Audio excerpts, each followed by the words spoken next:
Hello বন্ধুরা, Shweta village food cooking চ্যানেলে আপনাদের সবাইকে স্বাগত। আশা করছি আপনারা সবাই খুবই ভালো আছেন আর সুস্থও আছেন। তো বন্ধুরা, আজকে আমি পাটিসাপটা বানাবো।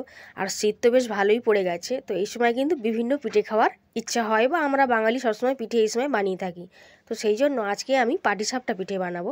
আর এই পিঠেগুলো খেতে কিন্তু ভীষণ ভালো হয়। তো বন্ধুরা, আজকে আমি পাটিসাপটা পিঠেটা চাল গুঁড়ো দিয়ে বানাবো না, ময়দা সুজি দিয়ে বানাবো। 1 বাটি ময়দা নিয়েছি, 4 ভাগের 1 ভাগ সুজি নিয়ে নিয়েছি, আর দিয়ে দেবো 4 চামচ পরিমাণে চিনি। এই পাটিসাপটা পিঠেটা বানাতে গেলে অনেক সময় কিন্তু প্যানে আটকে যায়, তার কারণ চিনিটা একটু বেশি হয়ে যায়। চিনিটা কিন্তু একটু অল্পই দিতে হবে, মানে 4 চামচ চিনি কিন্তু ঠিক আছে। সামান্য লবণ দিয়ে দিলাম, আর 4টে এলাচকে থেঁতো করে নিয়েছিলাম সেটা দিয়ে দিলাম। এটা কিন্তু পাটিসাপটা পিঠেটা ভীষণ ভালো লাগবে। এখন গরুর দুধ নিয়ে নিয়েছি, এই দুধটা কিন্তু আগে থেকে ফুটিয়ে আমি জাল করে রেখেছিলাম। তো সেই দুধটা অল্প অল্প করে দেবো, আর ব্যাটারটা কিন্তু গুলে নিতে হবে। আপনারা কিন্তু জল দিয়েও ব্যাটারটা বানাতে পারবেন, তাহলেও কিন্তু ভালো লাগবে। তো তারপরেও কিন্তু আমি আর 1 বাটি দুধ কিন্তু দিয়ে নিয়েছি। ব্যাটারটা কিন্তু পাতলা হবে না, মোটামুটি মিডিয়াম ঘনত্বের একটা ব্যাটার তৈরি করতে হবে। আপনারা কিন্তু চাল গুঁড়ো, ময়দা এবং সুজি দিয়েও বানাতে পারেন। তো এইভাবে অল্প অল্প করে দুধটা দিয়েই কিন্তু ব্যাটারটা আমি বানিয়ে নিচ্ছি।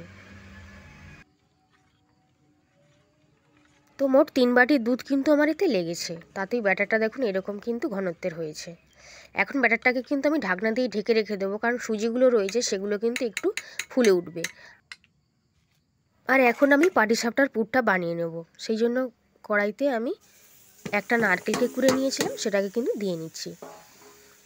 আপনারা গুড় দিয়েও বানাতে পারেন। এখানে আমি পরিমাণ মতন চিনি দিয়ে দিলাম। চিনির পরিমাণটা আপনারা কমিয়ে বাড়িয়ে নিতে পারেন।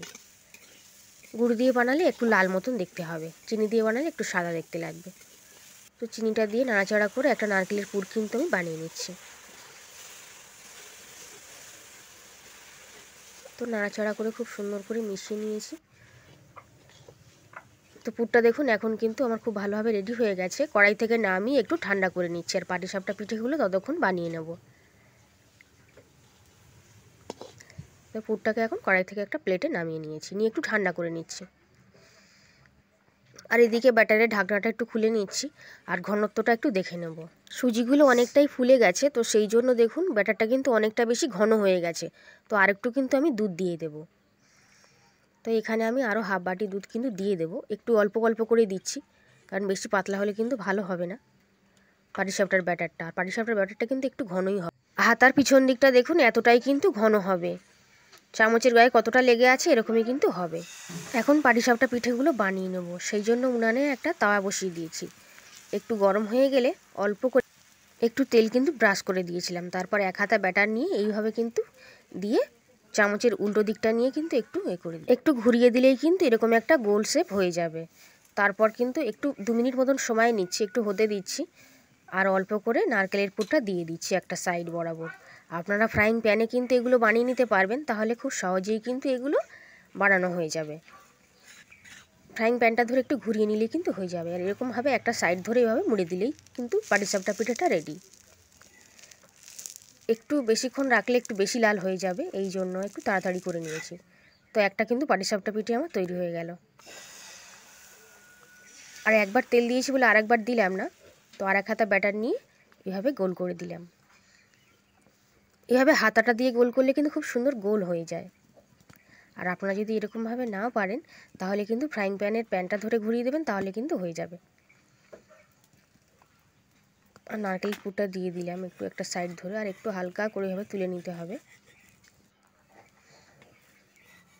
দিয়ে একটা সাইড ধরে এভাবে মুড়তে থাকতে হবে।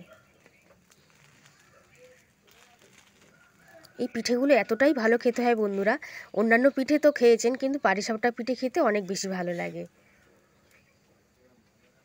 একটু ভাঁজ করে নিলে কিন্তু হয়ে যাবে। এ সাইড দিয়েও ভাঁজ করে দিচ্ছি। এদিকটা একটু অল্প হয়েছিল, সেই জন্য মাঝখান থেকে একটু ফেটে মতন গেছে। তো সুন্দর করে এভাবে গুছিয়ে তুলে দিলে কিন্তু হয়ে যাবে, অসুবিধা হবে না কিছু। তো এইভাবে কিন্তু আমি আরেকটা পিঠেও কিন্তু বানিয়ে নিয়েছি। তো এই পিঠেটাও পুরো দেওয়া হয়ে গেছে, তো একটু সাইড ধরে ভালো করে মুড়ে দিচ্ছি।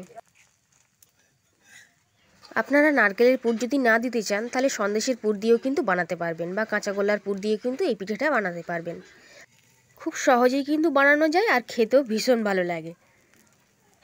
আর অল্প একটু ব্যাটার বানালাম, দেখলেন 1 বাটি মাত্র ময়দা নিয়েছিলাম আর একটু সামান্য পরিমাণে সুজি, তাদের দিয়ে কিন্তু আমার অনেকগুলো পিঠে হয়েছে।